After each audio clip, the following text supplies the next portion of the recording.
Welcome back to Game Chambers. Today we have a showdown between myself and BBB CoolUmbrella. This was in the double elimination league that CoolUmbrella was running, and this was my last chance to remain in the tournament. So I don't remember the picks and the bans.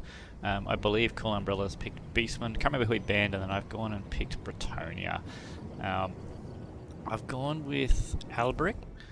Just wanted to try out the anti-large with the infantry, and been seeing a lot of spawn and centaurs and minotaurs in this match, so I just wanted to make sure everything had the anti-large required for the matchup. Brought a couple of men-at-arms with polearms to support a front line of regular men-at-arms, a bunch of peasant bowmen, and two groups of questing knights, one being the Companions of Cornell and 2 units of Knights of the Realm. So we were playing this on Discord, chatting to each other. So I deployed and couldn't see a single thing of his army because it was very well hidden, and I had no idea which way they were going to come from. I think he had 2 units of centaurs on each flank. Where's the ones over? I think there's a couple more centaurs over here somewhere. Some hounds in the deep back reserve. A couple more hounds over on this side, and the bulk of his army was actually deployed over in here. So he had a couple of centaurs with throwing axes at the back, a whole bunch of Ungor herds with shields. There's the other 2 centaurs. A couple of Tuskor chariots with a Bray-Shaman of the Wild, and some Ungor raiders just for a little bit of range support. So at the start of this battle, I did not know where to look, did not know where to go with my army, so I sent Alberic out to do a bit of scouting while I just repositioned the army. I was intending to form a bit of a battle line across here until I could figure out where the Beastmen were coming from, because in my mind they could have been anywhere. Here, could have been a whole army, could have been deployed over here. There could have even been some at the back behind me. So at this point, did not know where to go, so I just sort of sent Alberic over to do a little bit of scouting and just reposition the flanks and get the spears and swords, just to cover off a little bit, at least until I knew what I was up against. So Alberic couldn't find anything in these bit of woods. Did I bring a caster? I did, yeah, the Damsel of Beasts with the mind blanking on the name of the spell, Flock of Doom, and the Curse of Anra here? Yeah, Curse of Anra here. So I'm going looking for where the Beastmen are. CoolUmbrella had pulled the centaurs back just to send Alberic off on a bit of a goose chase, I guess. So just having a bit of a look. I didn't want to dive in here. I didn't know what else could have been waiting, and probably was for the best that I didn't anyway, because Beastmen, I believe, don't suffer the forest penalty. So Alberic would have been at a slight disadvantage, and especially if the hounds managed to come in. Looks like I did decide to go in, but missed the charge, so pulled back up. Deciding that this wasn't where the rest of CoolUmbrella's army is, I sent Alberic out to see if I could find the rest of it, and there he is advancing. Knowing where this thread is, I've decided to bring the army forward a little bit and maybe reform the ranks over here, now that I know this side is relatively clear, or at least I know what's here, what is coming. So I don't know if I noticed these centaurs yet. I probably did. I did, yeah. So I've moved my cavalry into the woods in the attempt to try and intercept the centaur units with questing knights and Knights of the Realm, because I was pretty confident that they would be able to win that engagement if I was to catch them out there. And I was doing the same here. I wasn't going to charge these 2 off after this lot, but I was trying to find the rest of his army still. So we do find him over in the woods. I don't know if I got the charge order. It looks like I do get the charge order on the centaurs, but CoolUmbrella pulls them back immediately. He does not want to fight 2 units of Bretonnian knights without support. And I think I've noticed his incoming Ungor spearmen now, so I've started to reposition the rest of the army to face the Beastmen threat in this way. And so I pull back these knights here as well, because I figure I'm going to need them to join in the main battle. Peasant bowmen are just getting down a little bit of fire on whatever they can see at the moment, while the rest of the army sort of repositions. I still don't know where everything is, so it's a little bit uncertainty on my part. I am bringing these knights back around because I do see the chariots. I want to make sure that the chariots don't cause too much trouble. Now that I've seen the archers, I think I switched fire from the spearmen onto them. No, I continue to shoot into the shielded Ungors, so not very good target priority there on my part. And there we go, now we've switched on to the archers. These cavalry come in to try and intercept the chariots that are coming in on my lines. And I bring the halberds back just to try and fight wherever these chariots end up. Now, I didn't notice these just in time, but I've started to bring the spearmen in now, but I've forgotten about the cavalry. But Alberic comes in to try and support and protect from this Centaur charge, while the spears and the halberds also try and come on in, but they are a little bit behind. Looks like a Traderkin or something went down over here. I'm not sure what spell that was, but did a fairly decent amount of damage to both my units of knights, and I charged them in on those Centaurs. Alberic is fighting in the middle here. One of the peasant bowmen have been routed off, but the spears and the halberds are coming in to try and support. And this is a very heavy flank overload, so everything that's coming in here, the knights, both questing knights and knights of the realm, are fully surrounded by Centaurs, hounds, and the Bray-Shaman of the wild, and the chariots are coming in the back as well. And I think this is going to be another, no, what is that? Curse of Anra here goes down. So that was my Curse of Anra here to try and save them, probably a little bit too late. And Alberic probably needs to be engaged a bit here. So I've still forgotten about these knights, just sitting back here in reserve. But luckily it looks like CoolUmbrella was bringing the Centaur throwing axes to the fight a little bit late as well. But this here was pretty catastrophic loss. So I have lost both those units of knights on that flank with only minimal damage dealt to the Centaur units. Also, the centre of my lines are routing, spearmen, archers are routing, swordsmen are routing, these spearmen are routing. Do get a nice flock of doom on the centre chunk of his army there, and the chariots here are broken, so I've sent the damsel to chase them off. His halberds are coming back in to try and protect against this mobility, and I've finally decided to bring in these other units of cavalry. So it's already looking pretty bad for me here. Balance of power is a long way in CoolUmbrella's favour. And I see the axe throwers coming in, so Alberic pulls back because he's very isolated out here and surrounded. He doesn't want to take the axes as well as getting surrounded by all that cavalry, so I'm hoping to pull him back towards my halberds and my own cavalry. It looks like he gets caught up a little bit trying to get away by those Centaurs, and I'm a bit slow responding with the cavalry. Looks like these ones are actually off after the Tuskor chariot, so probably should have brought them back in. Another flock of doom goes down. And I've got a few routing units here that I need to bring back, and I need to sort of form a better fighting position here. So I'm just getting overrun by the swarms of the Beastmen. Companions of Cornell go in to try and help out these halberds. Well, are they going to go in? No, maybe they don't go in. Bit of poor micro there. They're just sort of milling about. They must be targeting something in the centre here. Curse of Anra here goes down to try and help them out. But we also have a... what was that just went down? That was a Curse of Traderkin. Upgraded Traderkin comes down, and that does very significant damage. You see the Companions of Cornell take a lot of damage from that, as do the Spearmen. It even routes off the Swordmen-at-Arms that were there. With the Damsel cycle charging in to try and free up here, but that's pretty catastrophic there. We do have a... what do they call that? Tidal Blast, I think that's called, from Alberic going down to try and break the line there. Wrath of Manan, sorry. Does magical damage. The main thing I was using it for was this -16 leadership to try and break that front line, but the Companions of Cornell have taken all the damage. Most of my army has fled. There is still so much throwing axe ammunition here, and that's just going to tear down these Companions of Cornell. So without healing, I'm definitely in a bit of trouble. If I'd have brought a life damsel, might have been better off, especially against the Traderkin. So the Traderkin has proven to be very powerful for the Beastmen here, and I'm pretty much out of knights. So these Knights of the Realm were definitely poorly used. They've come back now to the fight, but it's a little bit too little too late. So I can use them to protect the damsel. They are going to charge into the Centaurs. Centaurs are a really good target for Knights of the Realm. They are anti-large and they're not armor piercing, and Centaurs are large with very minimal armor. So Alberic sees the Great Bray-Shaman a bit isolated and goes in for the kill there. Don't know if he gets him. Does a bit of damage to him. He's getting pretty low and he gets him there. So that's a nice little pick, but we are definitely really short on troops here, and these throwing axes are just absolutely ripping Alberic and those men-at-arms and polearms apart. Again, if this was a live shaman, I think I'd be in a much better situation here. The Flocks of Doom and the Curses of Anra here haven't been very impactful at all this game. So Knights of the Realm are trying to get in contact with something. Don't want to charge them into spears while the Centaurs throwing axes are there. So I just send them off to chase off after some Warhounds, but I probably should have pulled them back a little bit earlier. Got the back with these spears. Maybe tried to get these swordsmen back into position. And I think I've got some another unit of Knights of the Realm over here that I didn't realise had rallied. So if I'd have brought them all back, I could have still potentially been able to scrap out this game. But as it is, the throwing axes have got plenty of ammunition, and I'm not doing a very good job of preventing them from just ripping my knights apart with those axes. And so the damsel is now fleeing. She's copped a few axes in the face. This would have been another really nice Flock of Doom, but I think my Winds of Magic situation might be a little bit low. How is she going with the damage from those Flocks of Doom?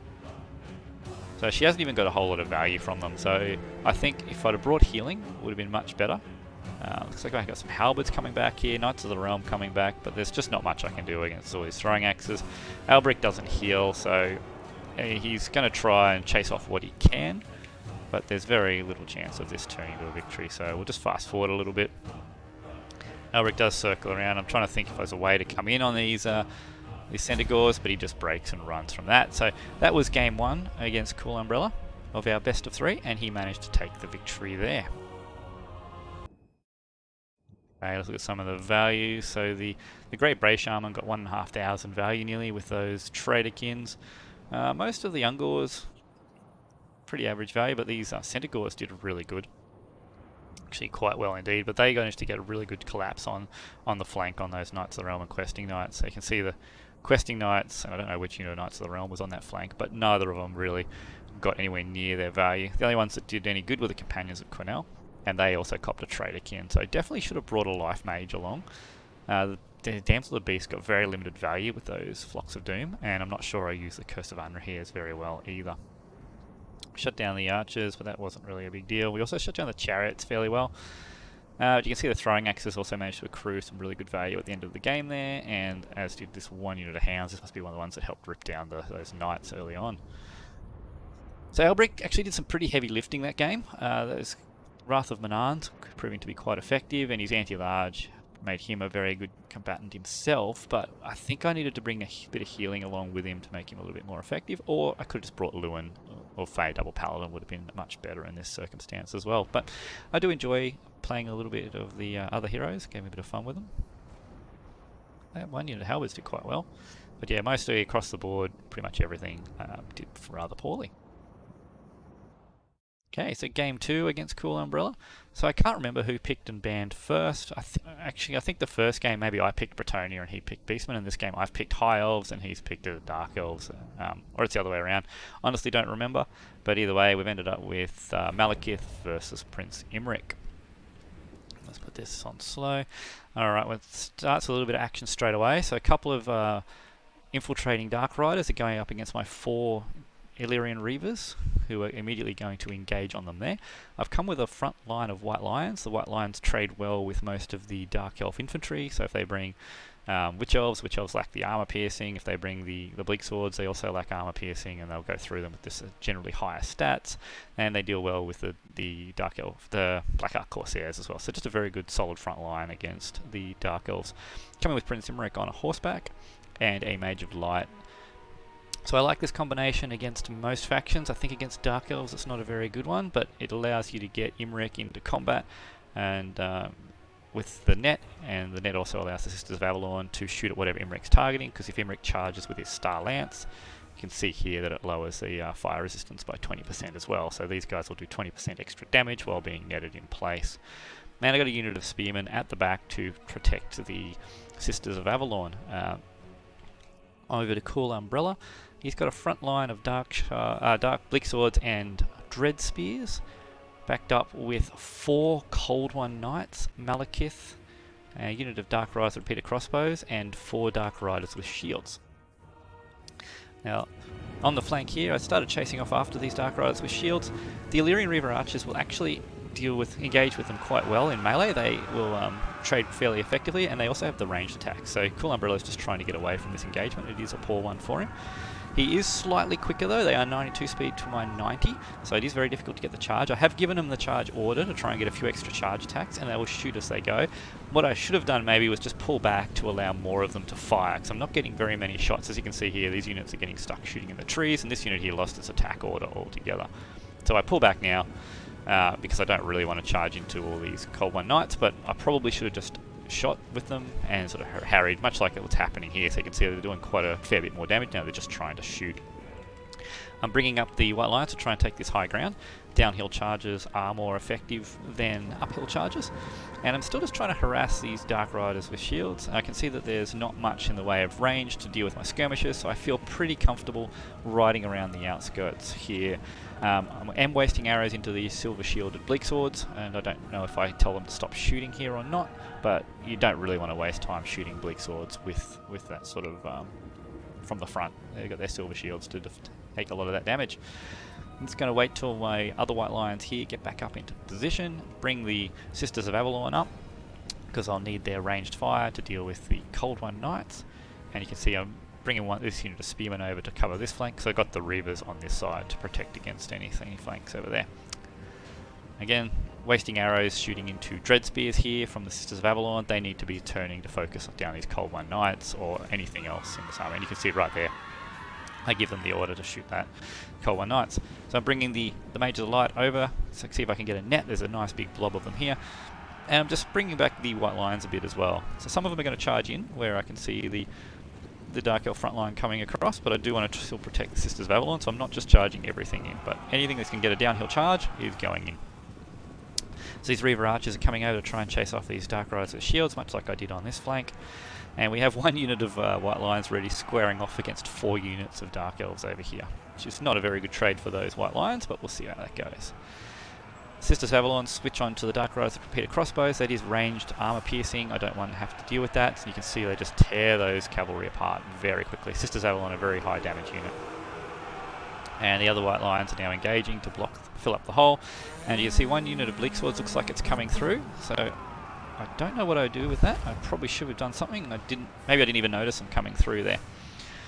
So you can see Cold One Knights try and come through the gap, and the Sisters of Avalon net them, and then they get charged by the Hero Squad and the White Lions, but I didn't see penetrating through this flank over here. So this is very good play from CoolUmbrella. He does get onto my Sisters of Avalon, and I don't notice it till it's too late. We got a Soul Stealer going down, only picks up one Illyrian Reaver unit, so I got very lucky there with them all keeping how close together they were. And now my Sisters of Avalon are compromised. The Spearmen have come back in, the White Lions have come back in, and I'm now going to try and pull those Sisters of Avalon out of that fight. But now the Cold One Knights are all coming in as well, and Imrik has now got himself surrounded by Cold One Knights, and he's now fighting Malekith. He has popped the Star Lance. He's now going to try and fight Malekith, but the Dark Elf combat buff, the Murderous Mastery, has gone down, boosting the combat stats, everything there. So pull my Mage of Light out, don't want him surrounded by Cold One Knights, and I'll let the White Lions continue fighting there. And I'm trying to pull these Sisters of Avalon out, but CoolUmbrella is doing a really good job of following them. Malekith is chasing off after this unit that's pulled out. So I'm sending in the Illyrian Reavers just to try and tie things up and get the Sisters shooting. So I need the Sisters to deal with the Cold One Knights. This one unit of White Lions has done really well on the flank. It's basically holding up 4 units of Dark Elves. So it's definitely paying for themselves, even if they're not getting the kills. And this one is overextended. It shouldn't have broken lines. I could have definitely used it to come back here, but it's chased off after those fleeing units. We've got another net going down here as I'm trying to extricate my Sisters of Avalon, but there's just so much on top of them in there, they're just not able to do what I need them doing. Imrik has got himself stuck in Cold One Knights. He is anti-large armor piercing, so he will deal with them quite well, but they are also anti-large armor piercing, so they will start bringing him down, and I don't have healing here. And there's another Soul Stealer goes down. This one actually picks up Imrik and another unit of Reavers, but the Reavers are now getting stuck in combat, which is not where they want to be either, but I just need more bodies to try and get the Sisters out. And that's what I was trying to focus on. So you can see them here, trying to pull them out in combat, but CoolUmbrella is just relentless with those Cold One Knights. Just keeps on pushing them on the Sisters, making sure that they do not get free and do not get shooting once again. So I've managed to get one unit here free and shooting, starting to do a little bit of damage, and I'm now bringing the Reavers over to try and protect them. So I want to keep them shooting. At this point in the game, I thought they were my only chance to bring down the Cold One Knights, so I'm just doing everything I can to try and get the Sisters back online. Looks like Imrik is going to go down. Without healing and with so many Cold One Knights, he just can't handle it. And that was a very good Gates of Malice. I missed that during the game, but that was nicely done. I had so many troops blobbed up over there. The Sisters are able to keep on shooting, slowly bringing down Cold One Knights. This sister unit is compromised once again. Imrik and the Reavers are trying to get them out of combat, but it looks like the The Reaver Archers are no match for Cold One Knights in close combat. They are decent combatants, but they are no Cold One Knights. The White Lions here have won the centre. This White Lion unit over here on the flank has just beaten up, it looks like 4 units of Dark Elves all by themselves. So that is definitely paid for themselves. Well, they got 214 kills in that one unit of White Lions, and they've got Dark Riders with shields coming in as well. So those guys are going to deserve a medal at the end of the game for sure. And here we're still fighting, still scrapping to keep the sisters alive. Imrik is coming back in because I'm struggling with Malekith. I need to start bringing him down. He might have another Soul Stealer, and that was a nice charge from Imrik. I don't expect him to be able to kill him, but I do want to try and get some cycle charges on him just to try and get that health down. So Sisters of Avalon, I don't know why they started moving forward there. It might have been a misclick on my part, but they should have kept on shooting. I would have much rather than try and last Samurai there than do that little move forward, move back. Now I'm trying to get them into another firing position. Imrik gets caught out. I lose focus on him for a little bit, trying to keep him away from Malekith, and CoolUmbrella gets the Cold One Knights onto him, and he's only got 300 hit points, so they might actually be able to bring him down. I send in some reinforcements over here to free up the White Lions that were getting, where are they? They might have been wiped out finally, the ones that had over 200 kills, but now I have too many White Lions over here. I do need to bring them back, so looks like Imrik is broken, or no, Imrik must have got himself killed, so I believe no, there he is, he's running away. So he's broken, trying to fight those White Lions, and I've managed to get the spears onto them, and the White Lions are crace onto them, but the Dark Riders with repeated crossbows still have ammunition, and they start pushing us further back. Imrik rallies, and now I bring him in for a charge against Malekith here to try and see if I can get some damage on him. And he comes in, he does a very nice hit on Malekith, getting him down to 1500 hit points, and then a beautiful Soul Stealer comes down, and Malekith also manages to finish off Imrik as well. So that's going to heal Malekith up. And at this point, I'm thinking this is pretty much game. Imrik's dead. Most of my sisters are dead. These ones got caught in a Soul Stealer, so they're now breaking. This whole flank has collapsed and is gone. But then I realised that I've got a couple of units of White Lions over here that are definitely not where they should be. But we have 41 in this unit, we got 62 in this unit with quite a significant amount of hit points.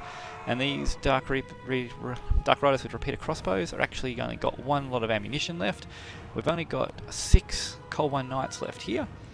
And what have we got here? We've got some Dark Riders, but we've got nothing really with armor piercing. So I start thinking, well, maybe I still have a chance. I just need to get these Reavers here rejoined up with my force over here, and form a bit of a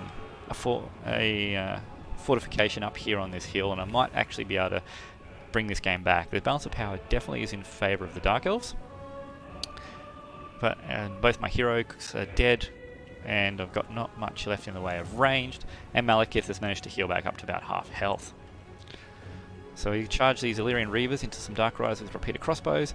Now Reavers, usually you would expect them to win this fight, and for some reason RNG must be against me. I'm not sure what happened in this engagement, but Reavers have better stats than the Dark Riders with repeated crossbows, but they somehow managed to lose. So it looks like the Dark Riders managed to get a nice surround with the charge. Maybe they got their charge bonus off and the Reavers didn't. Whatever the case, the Reaver Archers lose that fight, and I'm down another unit. But I do manage to catch up with his Bleak Swords here with the White Lions. They get a little bit close, they get the charge bonus in, and then the Bleak Swords flee. Now we'll do a little bit of fast forwarding while we just sort of reform ranks, get our troops back together. CoolUmbrella brings his cavalry back together, gets Malekith along with him, and we see these Dark Riders rally.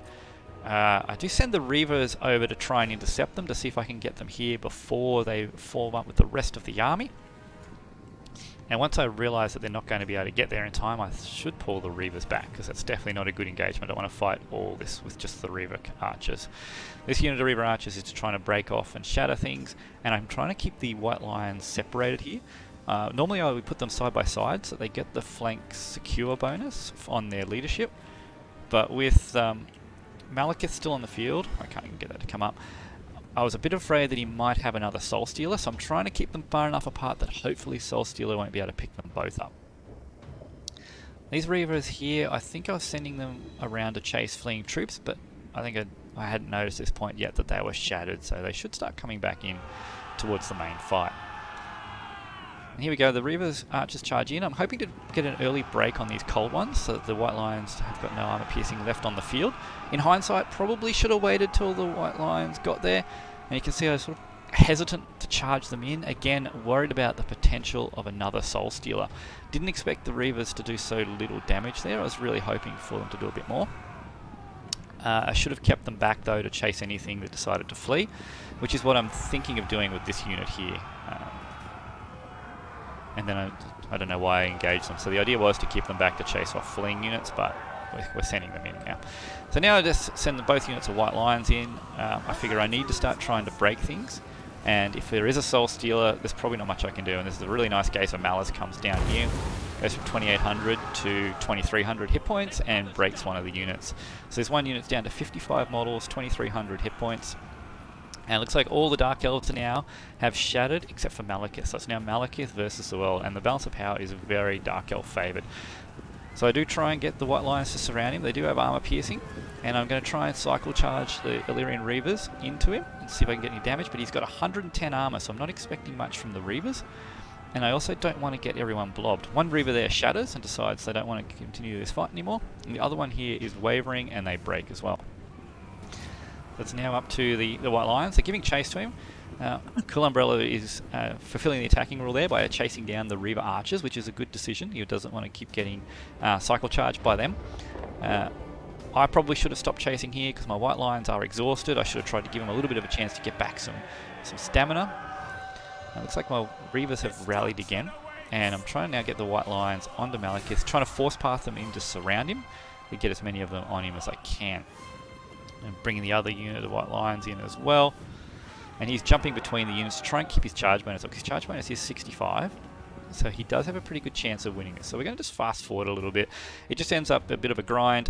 One of the units there breaks, the other one continues fighting. I keep trying to get them to fully surround him, but we're not having much luck. And we're on voice chat at this point, talking about Malekith, and he's got to stand your ground up, trying to keep his leadership up. The White Lions are on 1800 hit points. He's on 1200 hit points. But they're only on 23 leadership. He's still got 66 leadership, so it's looking like Malekith is not going to break here. He's pretty much looks like CoolUmbrella's got this in the bag. White Lions are starting to lose the leadership, losing models. They're down to 33 models. Malekith's still got 800 hit points, and they just keep fighting away for a bit here. Back and forward, and then all of a sudden the White Lions start to get in front on the hit points, down to 24 models. Malekith's down to 400 hit points versus 800 hit points. The White Lions are wavering. They're looking like they're about to break. But the Asura are holding firm, swinging, fighting back and forward. Malekith gets down to 300 hit points, and Malekith finally breaks with the White Lions with barely any health, barely any models, no leadership and wavering, and they finally managed to drag Malekith down right at the end. So that was a very close, down-to-the-wire game. Made a couple of misplays in that on both sides, but it was a very fun, very close game in the end. So let's have a look at some values. Imrik got some pretty good value.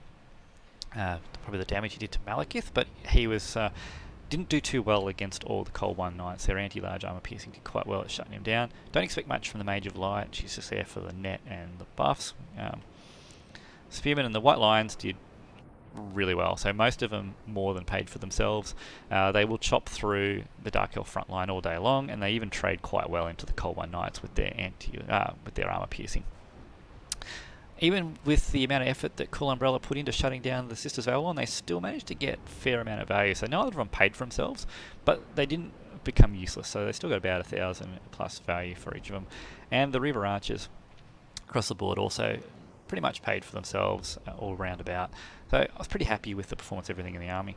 Malekith, only 1800 value, so a couple of those Soul Stealers got pretty unlucky and only landed on one unit. It's enough to keep him healed, but not enough to get that damage value up. One unit of Bleak Swords did alright.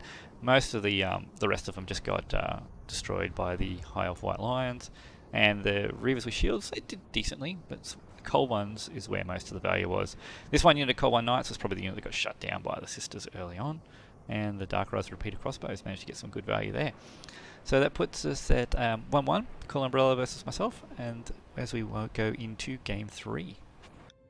Okay, in Game 3, CoolUmbrella has picked the Greenskins, and I have selected the Empire.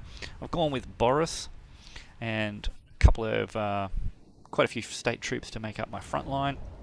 Got the Silver Bullets and a couple of Huntsmen, As my ranged core, Huntsman and Silver Bullets quite good against stuff that the Greenskins can bring. The Huntsmen are good against the skirmishers, and the Silver Bullets are good against trolls and the chariots.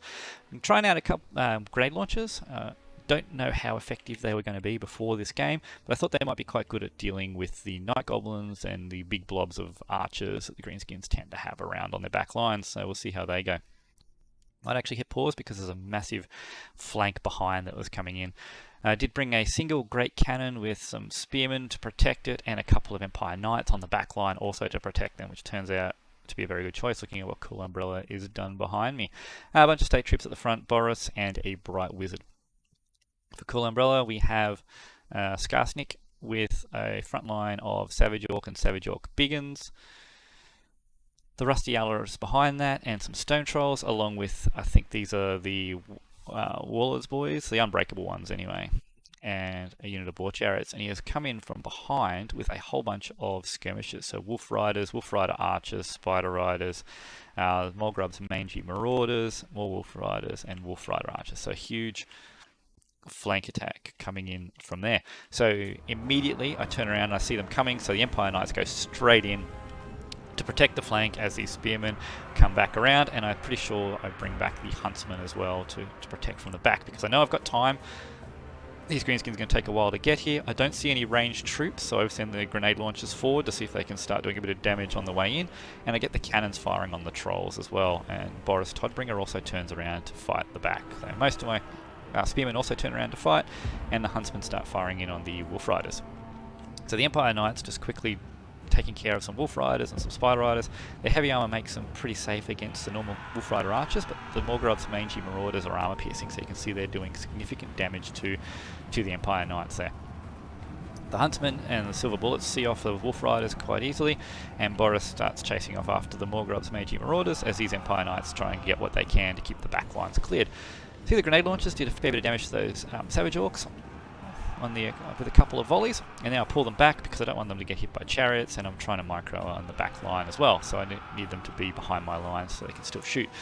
Bring the Huntsman back up to try and take care of these Orc Boar Chariots, and I think I've switched the cannons onto the chariots as well, and I'm bringing forward some spearmen to help try and protect there too. So for the chariots I need Boris or the Empire Knights, but I've got the Empire Knights off chasing around here, and Boris is now on his way back to help defend. CoolUmbrella's managed to sneak a unit of Forest Goblin Spider Riders through my flanks here onto the Silver Bullets. I do notice, but it's a bit late to get those spearmen in. The Silver Bullets managed to dodge out of the way, but the Huntsmen are going to be overrun a bit here. So I'm trying to get the spearmen in to protect everything. I'm trying to now bring the grenade launchers around so they can shoot into the Night Goblins. These ones here are trying to protect the back lines from the Goblin Wolf Riders, and the Trolls have gotten into my Bright Wizard, which is pretty bad for my Bright Wizard. Luckily he didn't get surrounded and he manages to pull back and disengage. Boris is still trying to fight on the back lines, trying to keep things here clear, and a Burning Head goes down on the Savage Orcs, goes across one unit and nicely comes across the other unit. Not a huge amount of hit point damage to this unit though. I must have just clipped the back a little bit too much, but trying to help a little bit on the front line. These grenade launchers are absolutely making a mess of these Night Goblins here, so I'm very happy with how they've worked out. These ones shooting the trolls, they're actually doing reasonable damage, surprisingly, so I'm going to have to try out the grenade launchers a bit more, and the cannons are doing some good job there as well. It's turned into a bit of a mess here in the back line though. I'm trying to get my Huntsman guns free.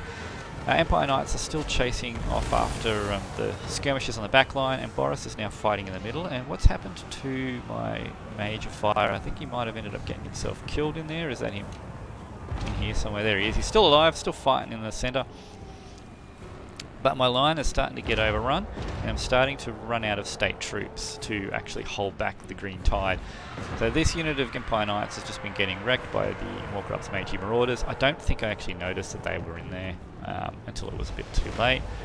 That was a very nice brain burster there, and the Rusty Arrow starts shooting at my Grenade Launch Outriders before I notice taking some damage. Silver Bullets here should be shooting onto the Stone Trolls hopefully, and this is another Burning Head I tried to drop. Yeah, not a very well lined up one. It sort of goes through my own spearmen there a bit too much and doesn't go through the Rusty Arrows at all. Bit of a bad click when I was placing that. Should have placed it across the Rusty Arrows a bit better, and I needed to get those grenade launchers out of there as well. Still got heaps of Savage Orcs on this flank, which is a bit of a problem. Still got some Goblin Wolf Riders alive over here. A couple of rallying State Troops, and I've got a unit of Empire Knights here that has chased these Wolf Rider archers pretty much all the way to the edge of the map. They're a long way out of the fight, and I'm definitely going to need them. Boris is still fighting hard to try and keep everything alive, but at this point, pretty much all my State Troops are compromised. All my ranged assets are dead or gone.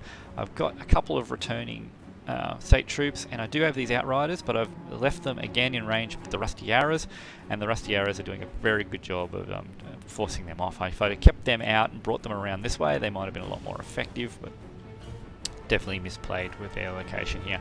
These State Troops are trying to find a home. They don't really want to fight these Savage Orcs. They're just going to get absolutely crumped by them, but I do need to get them back here with Boris. I think we've got another Burning Head going down here, trying to free up Boris and get rid of those Savage Orcs. Now Boris is pretty tanky. He could potentially carry this game. There are a couple of things on the board though that could still counter him. So he's still got Stone Trolls. We've still got the Rusty Arrows, who are... Well, I shouldn't be doing this trade front on with the Grenade Launcher Cavalry, but I did. And then Brain Burster as well. So that was definitely a bad play there from my part. These Empire Knights, definitely in the wrong spot. I need them back here. Shouldn't have chased that deep. Fire Wizard is now dead. And now it's pretty much up to Boris. So if Boris can take care of everything that can hurt him, he still has a chance. He still has terror. He's still a very good combatant. He's still on full health with a fair bit of healing cap left. He's still got 1,500 or so points left in his healing cap. So if I can keep these grenade launchers alive, which I'm again getting shot up by the Rusty Arrows, I probably should have just charged one unit into close combat with them. And I also need my Empire Knights back. There is still a chance to rally here and try and deal with this, but there are Savage Orc Biggins in here who have an anti-large bonus and might actually be a problem for Boris. So Boris just chasing off after retreating units, and I'm trying to get back. Now I should be trying to get back my Empire Knights finally, and I should definitely have charged these Outriders into combat with the Rusty Arrows to chase them off. Managed to dodge a Brain Burster there. But I have definitely misplayed the grenade launchers. They could have been very useful for me. We've got a full unit of Goblin Wolf Rider archers over there, which is not too much of a concern, but these Outriders are going to get chased off by the Goblin Wolf Riders. And it's just going to be Boris and the Empire Knights versus everyone else. So I'll do a little bit of fast forwarding here. So Boris manages to shatter those Forest Goblin Spider Riders. Try and pull these Outriders back a little bit, because I need them free to shoot things. These Empire Knights are coming to try and save these Outriders. There's only 8 of them left, but they've still got 8 ammunition. Boris coming across here, and I thought I might be able to take that Orc Shaman. So he comes on in, knocks the Orc Shaman flying, and then tries to... I don't think I pull him back up into the air quick enough here. Not sure what happens. Yeah, I didn't get him back into the air in time, and now that he's fully surrounded by Savage Orcs, CoolUmbrella somehow snares him on the ground. And I don't know why Boris turns and goes back into the middle there. That is definitely not where you want to be, Boris, because now you're fully surrounded by Savage Orcs. You've got Trolls coming in.